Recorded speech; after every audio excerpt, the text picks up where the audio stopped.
Hi everyone, welcome to today's webinar. The topic of our webinar today is State of the U.S. Energy Storage Industry Q1 to Q2 2016.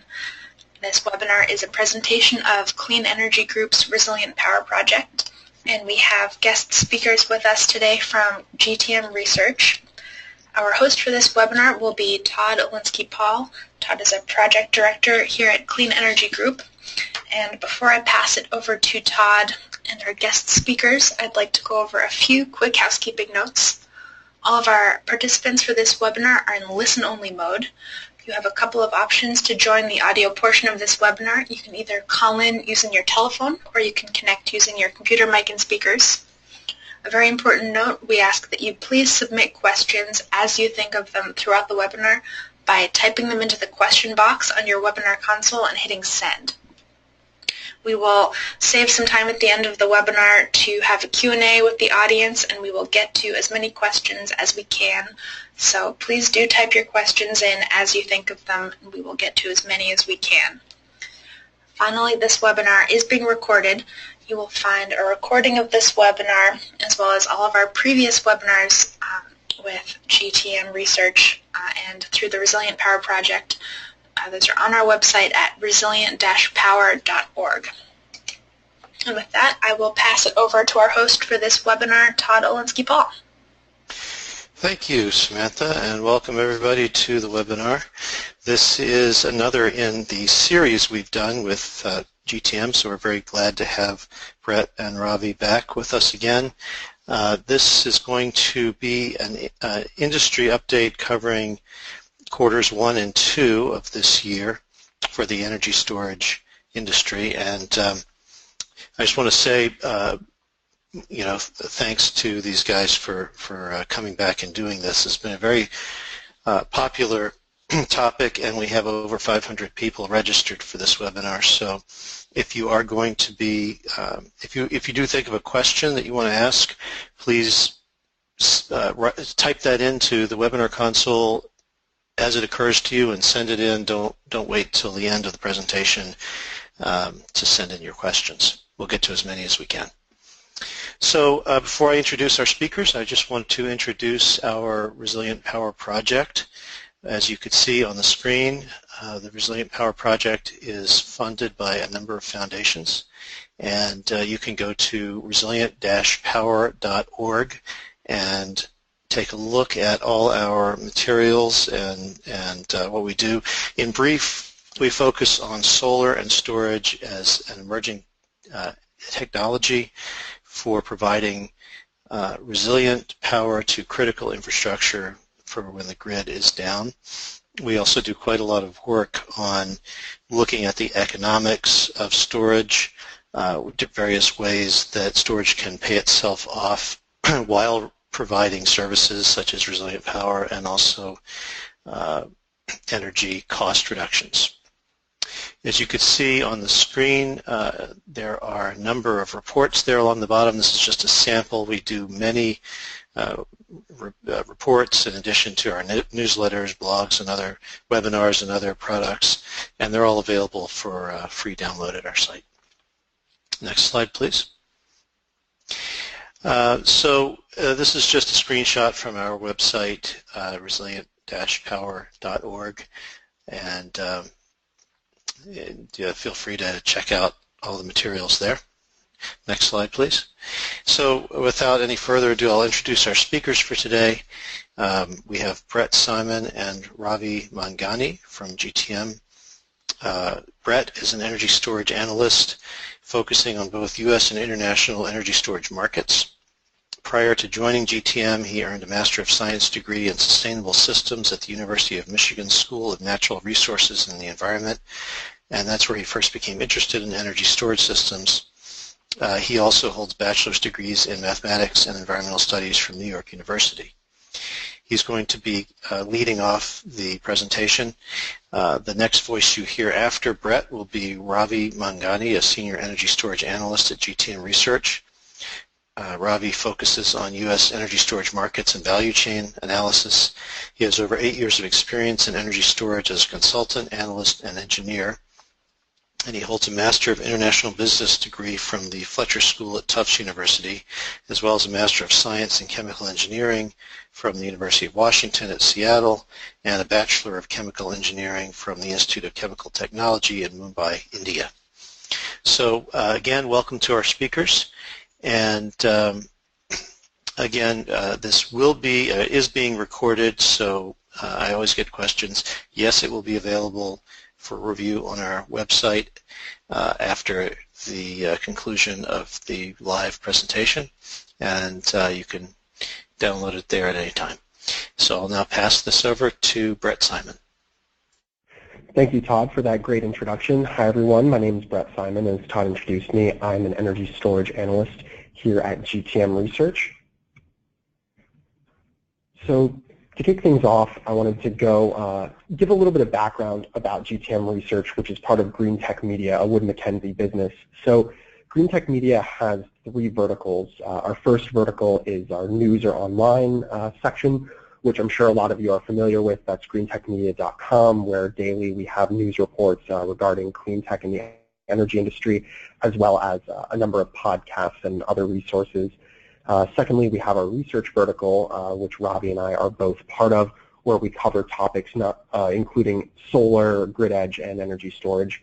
And third, we have our events vertical. Every year we have a number of conferences that we host that bring together stakeholders across the energy storage industry with a number of panels and also fireside chats to look at developments, again, across solar, grid edge, and the energy storage landscape.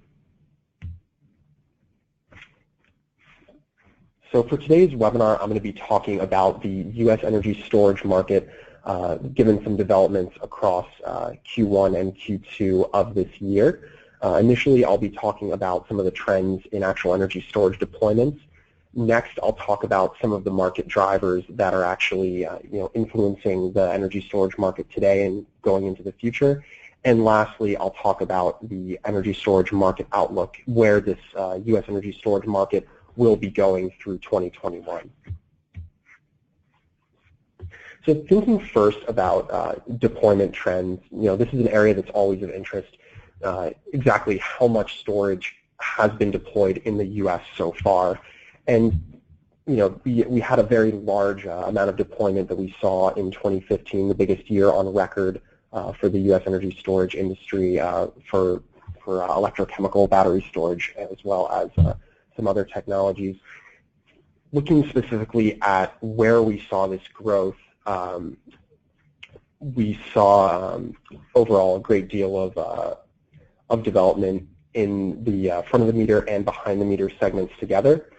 So looking at the front of the meter market and behind the meter in total, we saw about 18.3 megawatts of storage deployed in Q1 2016, which is a growth of 127% over the same time last year.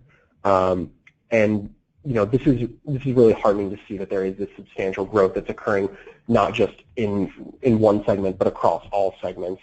I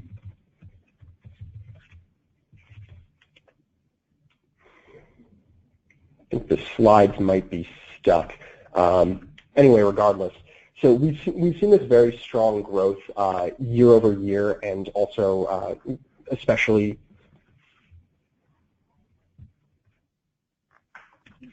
quarter over quarter. For some reason, I think my Brett, if you click on the slide and then use your down arrow to advance it. Yeah, it doesn't seem to be working. Apologies for this.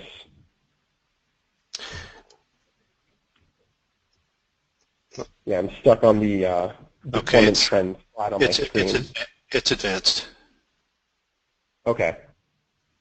And do you see it now? No, I do not.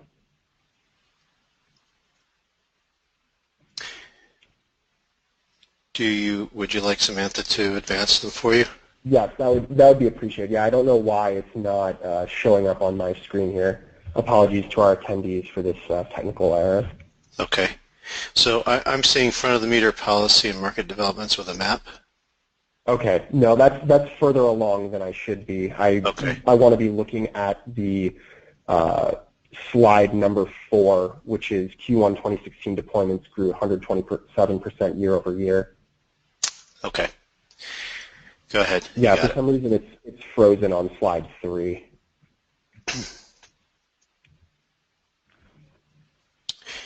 Okay, well, we're seeing the Q1 deployments with the charts. Okay, so just to wrap up a little bit on that, you can advance to the next slide, slide number 5, which is looking at deployments in megawatt-hour terms. So something that's really heartening that we've seen over the last 4 quarters is that the behind-the-meter segment has deployed over 10 megawatt-hours of storage.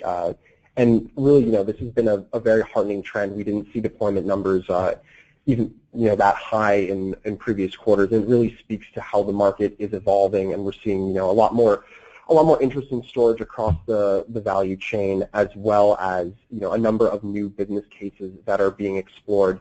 Everything from time of use shifting to demand charge management, and then of course there's interest for resiliency and backup.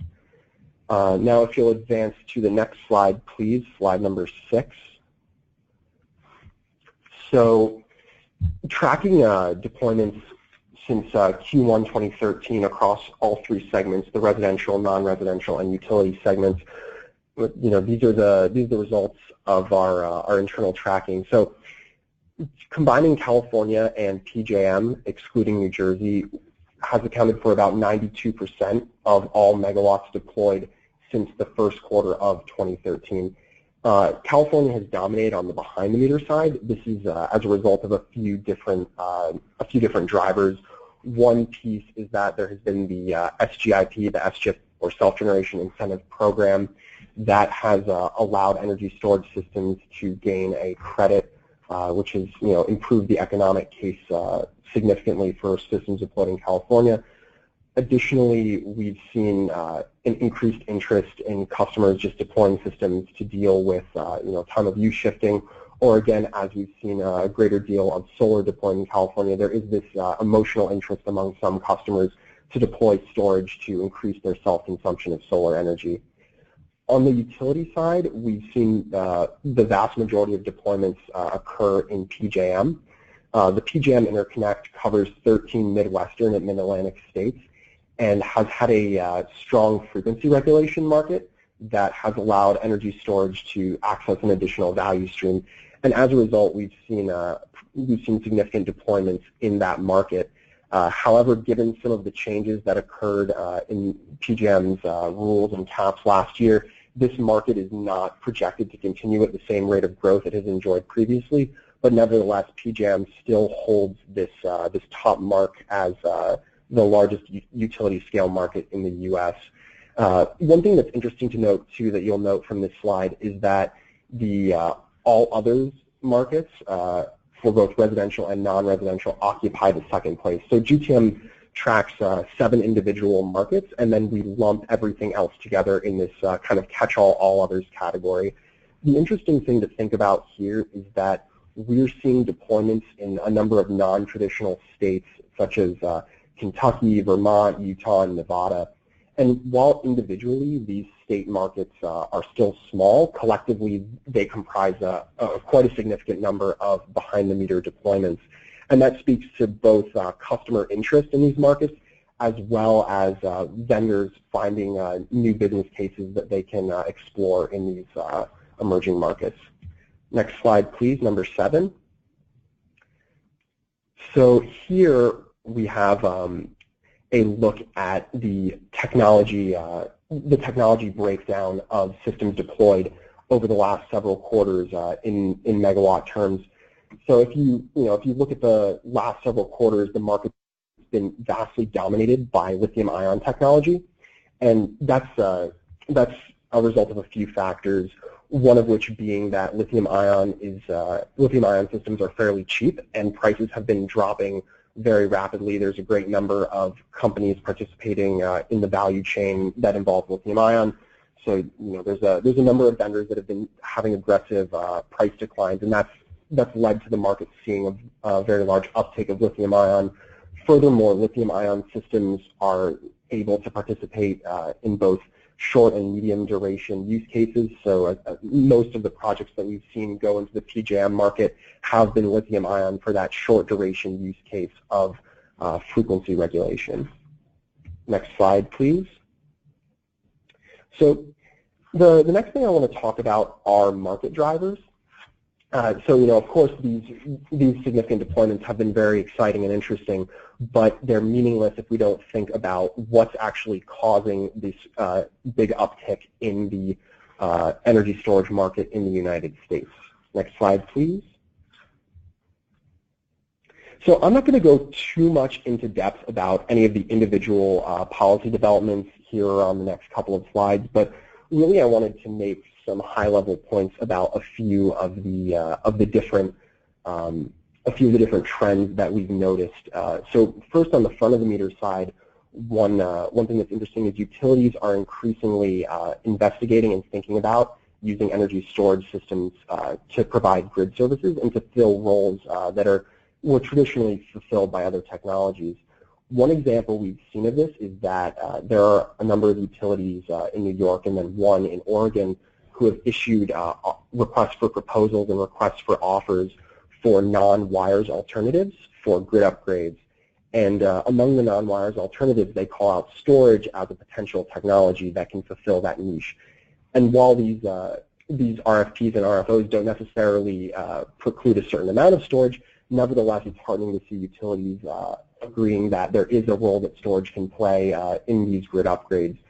Additionally, we're seeing an increasing number of utilities actually deploying systems. Arizona recently approved 2 large systems in the TEP territory, which will be coming online in the not-too-distant future. And we're seeing additional filings in California by utilities to actually procure storage under AB 2514, which was the 1.3 gigawatt storage procurement bill that passed several years ago. So if we advance 2 more slides to look at the behind-the-meter policies, on the behind-the-meter side, there are a number of trends as well that are also are influencing storage uptake. One is that we're seeing an increasing number of utilities look at modifying their rate structures. So this might include a time-of-use tariff or demand tariff that could influence customers to deploy a greater number of storage systems in order to make use of these value streams, for instance, offsetting demand charges or charging systems during off-peak times and deploying discharging energy during peak times. Another area that we've seen with these utilities is that net energy metering legislation is under revision, either proposed or going forward in a significant number of states.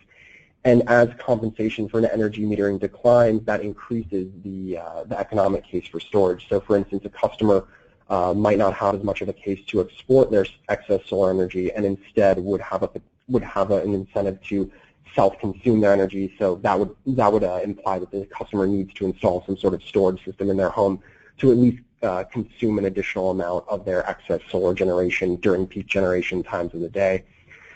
And then kind of a last piece which could have implications for both front of the meter and behind the meter is that an energy storage incentive was proposed in Congress earlier this year.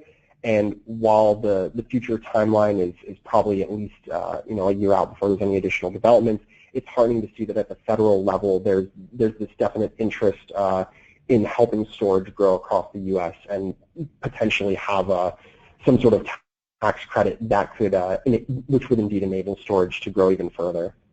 So if we advance 2 more slides to slide number 13.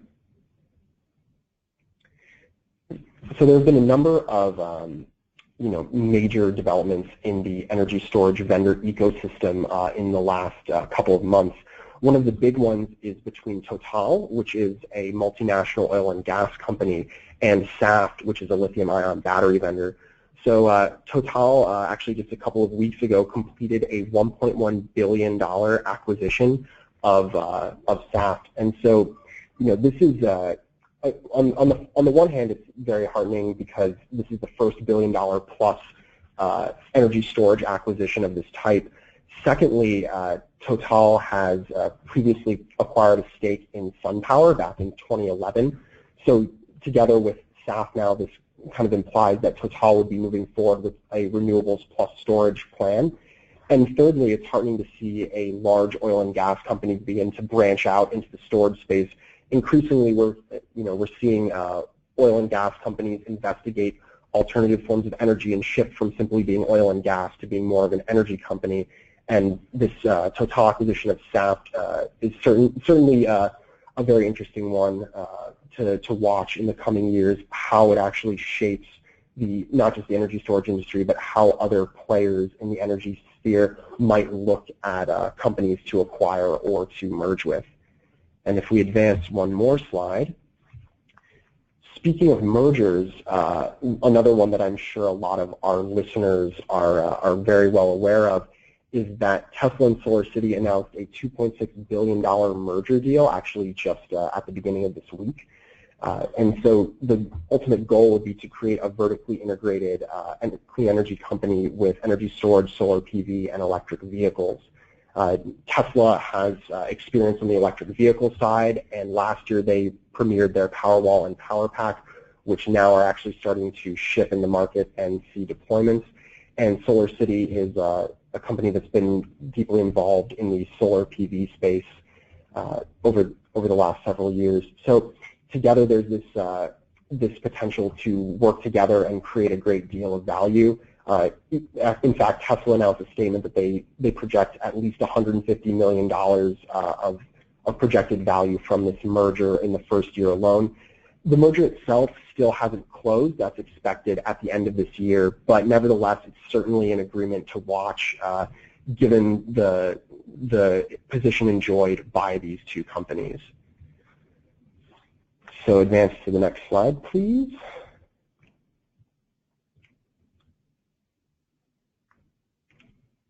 All right, so next on slide 15, I'd like to talk about front-of-the-meter system price trends in Q1 2016. So, a common question that we as analysts get, and I know companies across the value chain get, is just how much does storage cost? And, it's something that, different people will, give you different answers. And so we at GTM Research do track this internally via internal analysis and also conversations across the value chain with different stakeholders. And we project price trends for the utility scale market. If you look at Q1 2016, we saw a range of $700 to $1,100 per kilowatt hour for systems deployed for energy applications. And this is an all-in system price and is based on 2-hour lithium-ion based energy storage systems. And looking 2 years out, we see that price declining by about 20 to 30% as there's improvements across the value chain. BOS costs are coming down. In fact, GTM Research did our own internal BOS report, which projected a 40% decline in BOS costs between 2015 and 2020. Additionally, we've seen very aggressive forward pricing for batteries as well, which will again help drive these costs down. And furthermore, as manufacturing ramps up and supply chain improvements occur, companies will see greater abilities for synergy and further cost reductions. Looking at utility scale systems deployed for power applications, so these would be the kind of systems that you'd see deployed for ancillary services such as frequency regulation in the PJM market. We saw a range of $800 to $1,100 per kilowatt in Q1 2016 with a median of $950. And again, looking a couple of years out, we'd see a reduction of about 20% enjoyed again because of those factors that I talked about a moment ago. So if we advance to the next slide, number 16, the behind-the-meter market is another market that's certainly of interest to us and that we track. Historically, behind-the-meter pricing has held flat for the last few quarters, but we've actually seen more recently that there has been some reduction as more of these systems get deployed and business cases are better understood for these systems and demand increases. So for the residential segment, we saw a range of $1,300 per kilowatt hour to $2,000 per kilowatt hour in the first quarter of 2016, and the range for non-residential systems was about $950 to $1,500 per kilowatt hour, again based on an all-in price for a lithium-ion battery system. So now if we advance to slide 17, I'd like to turn things over to my colleague, Ravi Manghani, to talk a little bit about wholesale markets and their influence on storage. Thanks, Brett, and good afternoon, everyone, or good morning if you're on the West Coast. So Brett talked about some of the key front-of-the-meter policy developments that have occurred in the last few months. One of the key developments that we would want to sort of highlight here is FERC, which is the federal authority that has jurisdiction over all the different wholesale markets except the one in Texas, or as fondly called as ERCOT. But the other 6 ISOs and RTOs that are governed by FERC, they were ordered back in May through an order which, for those of you who are taking down notes, is titled AD 1620. So what AD 1620 did was essentially ask all the ISOs and RTOs to pretty much provide FERC with sort of the state of energy storage in all the 3 wholesale markets, i.e. wholesale market services, which are energy, capacity, and ancillary services. Again, depending on which wholesale market you're talking about, you can further break these down into different types of energy or ancillary services or capacity products. And then again, not every wholesale market has all these 3 different services or sub-services within each of them. So, for instance, capacity products are offered in a few ISOs, but not all of them. Anyhow, so what FERC did was ask all the ISOs and RTOs that they have 3 weeks, and within the 3 weeks they had to provide the FERC with all the existing products and services that are eligible for storage to participate in. If they're not, then what are the key hurdles in terms of participation requirement or even measurement or performance measurement requirement. So as it turns out that even in the sort of prior to FERC's notification in May, for the past year and a half or so, beginning of 2015 onwards, we've been tracking that pretty much every ISO or RTO has looked at storage at least once, and the level of involvement has ranged all the way from just writing a white paper about the status of storage, which is what ISO New England did earlier in January, and then followed up with a refined version of that white paper in March of 2016, to all the way markets like PJM, which is the RTO that governs 13 mid-Atlantic states and Washington, D.C., parts or full 13 states, which has been one of the sort of premier RTOs to have incorporated storage within their ancillary services market.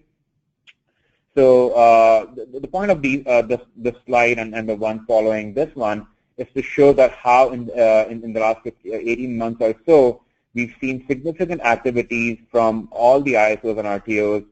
Some of them have been, sort of pro-storage, if we can use that term, or in a couple of cases, such as in PJM, in fact, which although was the earliest RTO to incorporate storage within their regulation market, did actually have to slow down the growth of storage by incorporating a temporary cap on procurement of fast frequency regulation, which is where storage has primarily participated.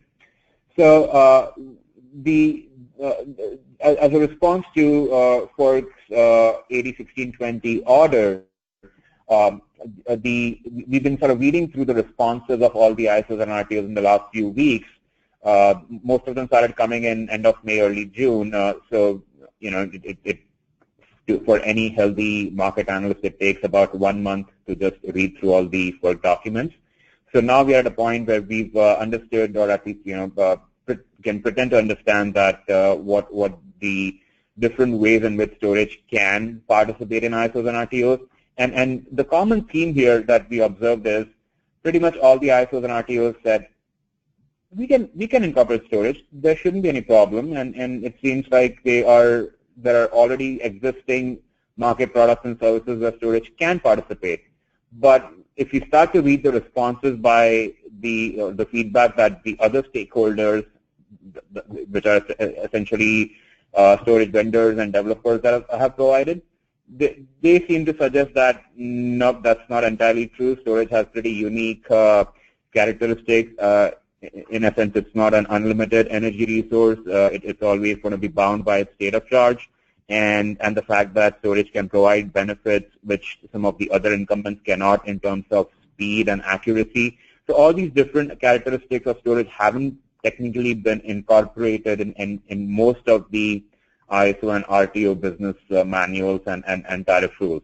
So this is going to be an ongoing struggle, but we do anticipate that FERC has taken a leadership role and has put its foot down and pretty much asked the ISOs and RTOs to pay attention to storage. So this is going to be an ongoing sort of discussion, and we of course keep tracking it. But nothing, the point of these slides 17 and 18 was to just point out that even in the absence of FERC's order, there has been significant activity for storage in these ISOs. With that, I hand it back to Brett. Great. Thank you very much, Ravi, for that excellent explanation. So, to bring everything all together that Ravi and I have been talking about for, about the last 20 minutes or so, we've seen where the market is today, but where is the U.S. energy storage market going over the next 5 years? So if we advance to slide 20, which is the U.S. energy storage market will exceed 2 gigawatts. Looking ahead to 2021, the U.S. energy storage market is expected to pass the 2 gigawatt threshold. This is quite a substantial growth, almost 10 times the size of the annual market that we saw in 2015. And this growth is influenced by a number of factors, some that I've talked about a little bit already. Declining system prices, increasing opportunities for storage to participate in wholesale markets, new value streams that are going to be more lucrative to storage, whether they're something like time of use shifting or to increase self-consumption as we see revisions in the energy metering rules. And this growth is seen across all segments, residential, non-residential, and utility, with the utility segment being the largest in 2021, but with the combined behind-the-meter segment coming up to almost 50% in 2021 as we see a lot of the improved synergies between things like solar plus storage and then increasingly non-residential storage deployed for demand charge management. So we're seeing really robust growth occurring over the next 5 years. And although 2016 our estimated numbers are only a little above 2015, we're seeing 2016 as kind of a transition or learning year. And then as we move forward, the growth rate becomes ever faster until we reach that large threshold in 2021. So to wrap everything up here on slide 21, looking at the size of the market in dollar terms, we're projecting that the U.S. energy storage market will be worth almost $2.9 billion by 2021. So really, these deployment numbers tell an additional story. There really is this massive business opportunity for storage in the United States, again, across all three segments. We're seeing companies increasingly get into this market in lots of different ways. Utilities are starting to investigate storage not only for grid service, not only to do things like deploy non-wires alternatives, but also to sell as a product to their customers, perhaps under some kind of lease agreement like we've seen with Green Mountain Power in Vermont. And there's these opportunities to aggregate behind-the-meter systems. There's greater opportunities to leverage storage for resiliency. We've seen a lot of interest from that in states like New Jersey and other places in the Northeast. So really, this is this is a market with a lot of potential. Even though it's relatively small today, and we're still in the early adopter phase in a lot of cases, it's one that's truly interesting, and that is certainly one to watch and be aware of over the next 5 years. And with that, I would like to say thank you and take your questions. Okay, thanks very much to both our presenters. We do have a good number of questions and also some time, so hopefully we can get to them all, and I encourage people to go ahead and send in additional questions if you have them. Before we do start addressing those, though, I just want to ask you guys, you hear these things sort of, generalizations about the state of the market for storage. And one of the things that I keep hearing every time I go to a conference, somebody says, well, storage is where solar was 20 years ago, or storage is where solar was 10 years ago or 15 years ago.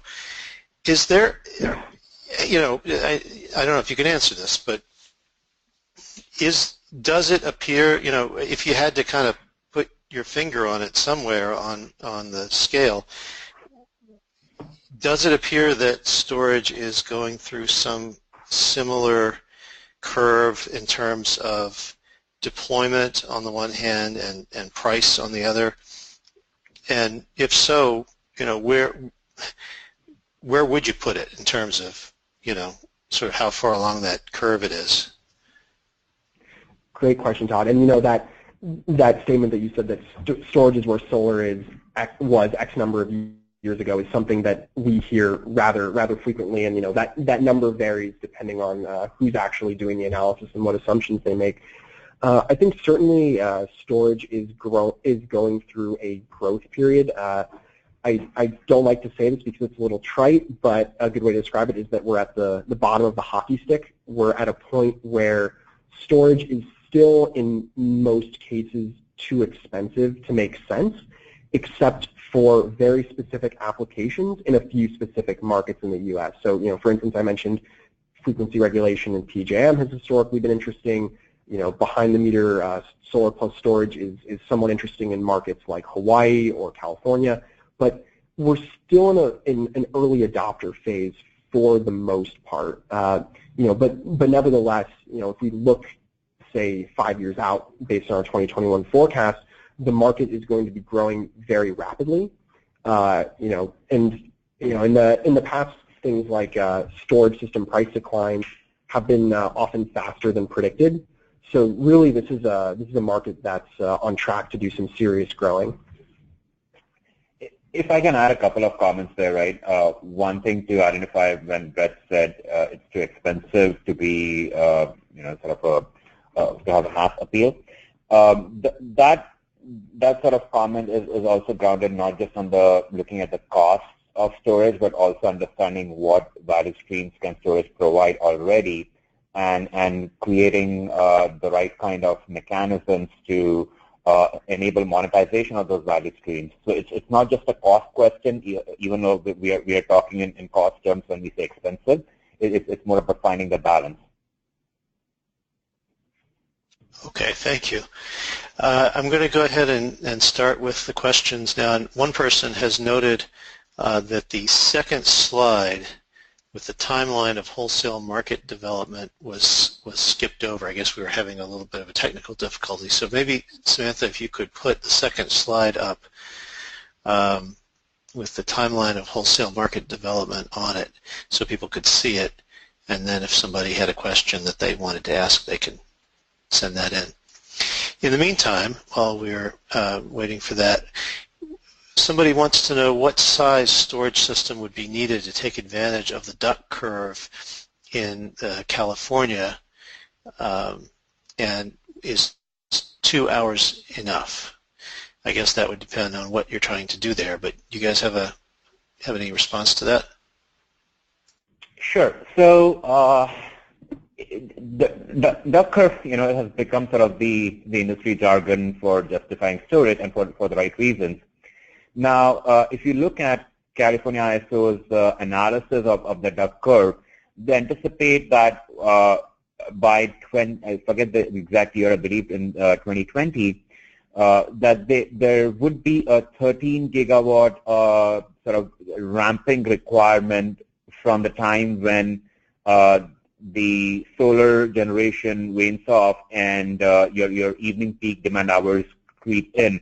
And then I believe the time scale for that is somewhere in the range of 6 to 8 p.m. or 6 to 9 p.m. So essentially, you'd be looking to ramp up the centralized generation system by 13 gigawatts in a span of 2 hours. So that's the extent of the curve issue that we have. Now, I don't think any one of us is proposing that the entire 13 gigawatt chunk would be provided by storage. Excuse me, but there's definitely room for storage along with demand response and energy efficiency and other mechanisms to sort of tame that neck of the duck, if you're following the analogy. In terms of the discharge duration requirement, like I said, it's going to be a 2 to 3 hour problem. So ideally, you'd expect some kind of a product that would be able to fill in that entire gap. Now again, you don't have to fill the entire gap with just one technology. You could have multiple technologies that are staggered across that 3 hour window.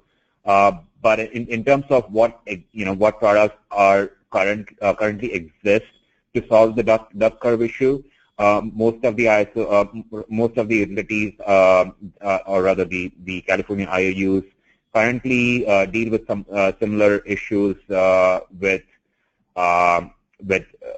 resource adequacy products, which are typically 3 hour products, along with the real-time balancing, which is done through regulation up and down products. So I guess the discharge duration question is still variable. I would expect that the discharge duration would be anywhere between 15 minutes to 3 hours to capture the entire ramping requirement. And to add that, California ISO recently approved a flexible ramping product as well, but we're still waiting to see how that particular product is eventually rolled out. Great, thank you. I should maybe just note that there have been studies that show that we have these fast ramping requirements that are increasing in part due to increasing penetration of renewables, solar in particular, and that the ramps are both uneconomic and increasingly, emissions intensive when you use, for example, gas peakers to address them. Because even though they can ramp quickly, they're not really running at their highest efficiency when you use them that way. And then the other issue is that that means that those plants, even though we have to use them for a short period of time, are sitting idle for the vast majority of the time. So because they're peaking, it's just required during a relatively small amount of the time.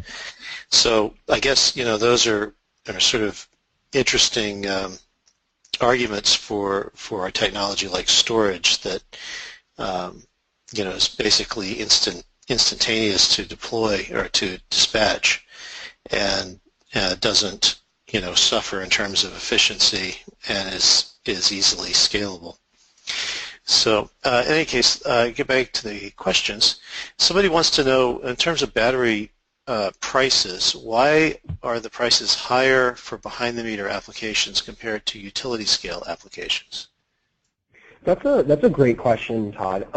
So one of the simple answers is simply scale. So if you think about economies of scale, when you're looking at a utility scale system, you're looking at systems that are generally 1 megawatt or larger, or as behind-the-meter systems, for instance, a residential system that you might have in your household may only be, say, 3 kilowatts, or maybe even 10 kilowatts at most, with maybe a 2 hour discharge duration. So when you're looking at that scale, you can get a lot better basically cost savings by deploying those systems. And remember, these are costs on a dollar per kilowatt hour, or in the case of the power applications, dollar per kilowatt basis. So it's not simply saying that the whole system is cheaper. It's just if you're looking at it on a dollars per kilowatt or kilowatt hour basis, the larger utility scale systems have a price advantage. Okay, great. Somebody else wants to know if you could provide percentages of how storage is primarily being applied. So, for example, what percentage of installed storage is primarily used for grid regulation as opposed to what percentage for resiliency or ramping or what have you. Do you have that information, or if not, can you point people toward that?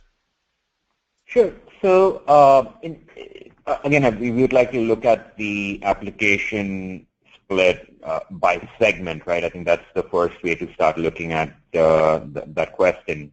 So in terms of just the utility scale segment, which arguably has been, not arguably, has been the largest of the three, has been dominated by frequency regulation application in the PJM market.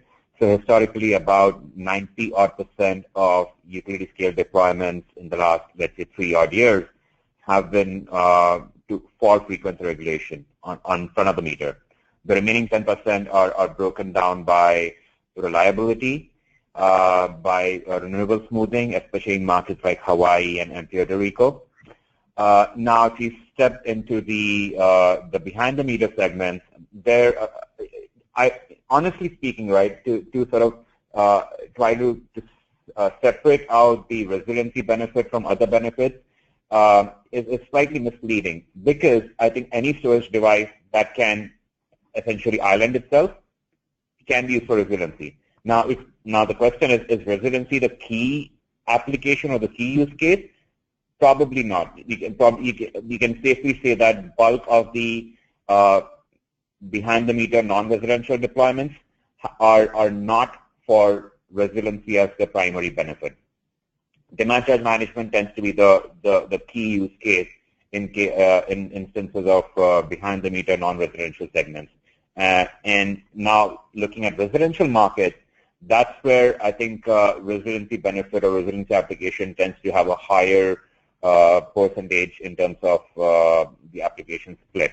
But even there, in terms of the other benefits that residential storage can and does offer, is time of use shifting and enabling self-consumption in markets like Hawaii and Arizona and now increasingly Nevada as well as some other states. So we can definitely point the readers towards some of the analysis that we've done in our report that go into more details on and quantify some of these application splits. But I think that's the way you would need to sort of look at that question. You start with the segment and then sort of go down each segment to understand how the applications are split across deployments. Okay, thank you. So somebody else wanted to ask about utilities providing storage as a service. Is there any movement toward allowing utilities to provide storage as a service to enjoy a new revenue stream? Sure, and that's an excellent question. So in the U.S., there are a couple of utilities that actually have active storage programs. And so there's 3 I can point to. The first is in Vermont. Green Mountain Power started offering Tesla Powerwalls at the beginning of this year, and there's 3 options that customers can take. Option 1, the customer can just buy the system outright, and that's it. Option 2, the customer can purchase the system and allow Green Mountain Power to access it at certain times in order to provide different grid services, and in exchange the customer is given a bill credit. And then option 3 is very similar to option 2. Essentially the customer leases the system rather than buys it from Green Mountain Power, and they allow access to the system by Green Mountain Power at certain times. So that's one example of a utility investigating it. And 2 more are in Glasgow EPB in Kentucky is doing a project with Sunverge, and then also with Sunverge as well as SunPower, Con Edison in New York is starting a clean virtual power plant trial program. So right now there are only a few offerings in the U.S. market of utilities actually actively offering storage to their end customers, but I think it's safe to say that increasingly more and more utilities in the U.S. are thinking about energy storage and analyzing, is this something that we want to start offering our customers, because it could be an additional revenue stream, particularly if utilities are leasing these systems and then are accessing them at certain times to provide grid services. One more sort of aspect in that question that's worth discussing is what's the overarching policy framework, right? Are we talking about regulated or deregulated markets? Because in regulated markets, my guess is that utilities would be in a better position to offer such services, whereas in the deregulated market, you get into the whole question of, is storage a generation asset or is it a distribution asset? If in either of those cases, utilities have to jump through some hoops in order to make a case, which is in fact what Con Edison is doing as part of the demonstration project in New York Rev. But then again, New York Rev is a very special sort of vehicle or special program that is looking to completely turn the utility business model over its head. So the discussion can't happen in absence of understanding what's the underlying market structure in the specific state or specific region. Okay, thank you. This is a two-part question on technology. Is there any future for lead acid or flow batteries? And if so, in specific applications or in general competition with lithium-ion? So lead acid has actually historically been deployed in a fairly sizable amount for off-grid applications. So lead acid, given that it's robust and cheap, does have potential for off-grid applications, whether it be a homeowner who's trying to move off-grid, or if it's an off-grid industry, whether it's say a mine or something of that sort. Flow batteries, that's a trickier question. Flow batteries are still a fairly nascent technology in already a fairly nascent industry and market. So flow batteries in general are good for longer duration applications. So that's not to say that a flow battery can't do something like frequency regulation or other short duration applications, but in general, if you're looking at a flow battery system, that wouldn't be the primary application. It would be a long duration application such as, say time of use shifting, and then combined with some kind of other use case. So, flow batteries are something to keep an eye on, but I mean, so far there have only been a handful of actual flow battery deployments, not just in the U.S., but across the world in general. Right, okay. Thank you.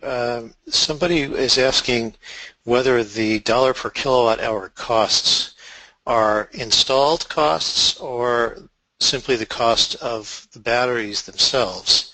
And then he goes on to say the soft costs of storage system deployment, smaller scale, seems to be a significant barrier that needs to be addressed. Can you answer what those costs include and what the soft costs look like? Sure. So to answer the first part of the question, these are all in system prices. So these are fully installed system prices, but without any sort of special interconnection prices that may be necessary.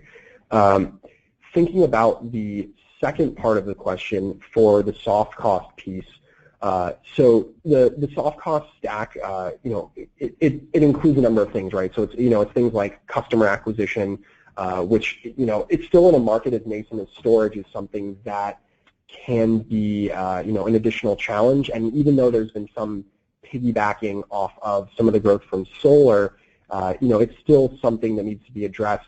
Customer knowledge and understanding of storage is still very low, so the customer education is a key piece. Other pieces of the balance of system cost stack, not just the the battery portion of the overall system cost, are things like the inverter. Storage requires bidirectional inverters, which are more expensive than traditional PV inverters. Costs on those are coming down actually rather rapidly, but nevertheless it's still quite a large section of overall balance of system costs.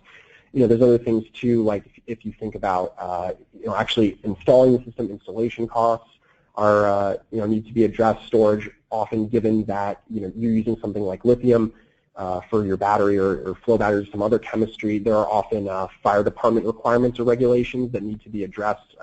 We've seen this in New York where lithium-ion systems have had a lot of trouble historically getting installed, and currently FDNY is doing an analysis to look at basically proper ways to fight a fire if a lithium-ion battery catches fire. So there really are a large number of considerations aside from just the battery cost that have to be thought about when you're looking at storage all-in system pricing. Okay, great. Thank you. This is another question about costs. The person says the utility costs for storage are not much below the distributed storage costs. So if that's the case, why is so much more of the projected development going to utilities? And they provide the example, comparison example with solar. There's a much larger cost divide between the two. DG solar is much more expensive than utility solar, yet there is significant behind-the-meter solar development. So why not project more behind-the-meter storage development? Sure. So that's an excellent question. So thinking about, Ravi touched on it earlier, and I think it's a point that really needs to drive home that when you're looking at storage, we can't just think about the system price or cost. We also have to think about what is the system doing, what's the value it serves. So part of the reason that the utility scale segment is projected to grow as much as it does isn't just a price or cost question. It's just as much a question of what services can these systems provide. So, historically in PJM, we've seen this participation in the frequency regulation market. As Ravi attested to, looking at wholesale markets, there's this additional discussion going around what can storage do in terms of providing grid services. And that's a massive opportunity for utility scale storage. Additionally, another piece of the utility scale storage growth is storage procurements. So, for instance, in California, utilities are procuring storage under AB 2514. So we'll be seeing those systems coming online, over the next decade or so. And additionally, there are some other states that are starting to develop procurement plans. In fact, just this last week, Massachusetts passed a bill which will allow MADOER to decide if there will be a storage target for Massachusetts, and if so, what that target will be. And then in Oregon also we've seen a rather small procurement target, but also, nevertheless a procurement target required for electric utilities in the state. So the last comment there to add to what Brett mentioned is if you look at a forecast, we in fact by 2021 anticipate that the two behind-the-meter segments, residential and non-residential, would catch up and in fact would be about half of the overall market, annual 2021 market. So the answer to the audience question is yes. The behind-the-meter segments are likely going to grow faster because of the comments that are related to the sort of value of storage versus the cost.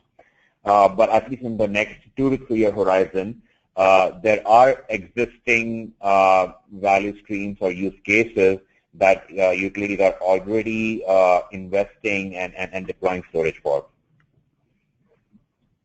Okay, thanks. Well, I think that's all we're going to have time for today. Unfortunately, we didn't get to everyone's questions. Sorry that if we didn't get to yours. In answer to a couple of people who have written in, yes, the slides will be available as well as the recorded presentation in its entirety, and I'll let Samantha tell you how to get those, and also if we have an upcoming webinar or two that you might want to know about.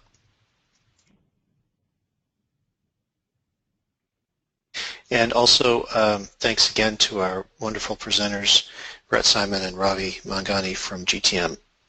So, Samantha, do you have any upcoming webinars to announce? Thanks, Ted. We do. We have a webinar tomorrow, actually, on resilient solar retrofits, adding storage to existing PV, and making new installations storage ready. So that is at the same time tomorrow from 2 to 3 p.m. Eastern. And if you have not already registered for that, you can sign up on our website, resilient-power.org. Okay, great. And that's also where you'll find a webinar archive, and you could go there to download this or other webinars that we've done or the slides. So I think that's it for today. Thanks again to everybody for attending and to our presenters, and we'll see you tomorrow. Bye-bye. Thank you so much, everyone. Thanks. Bye now.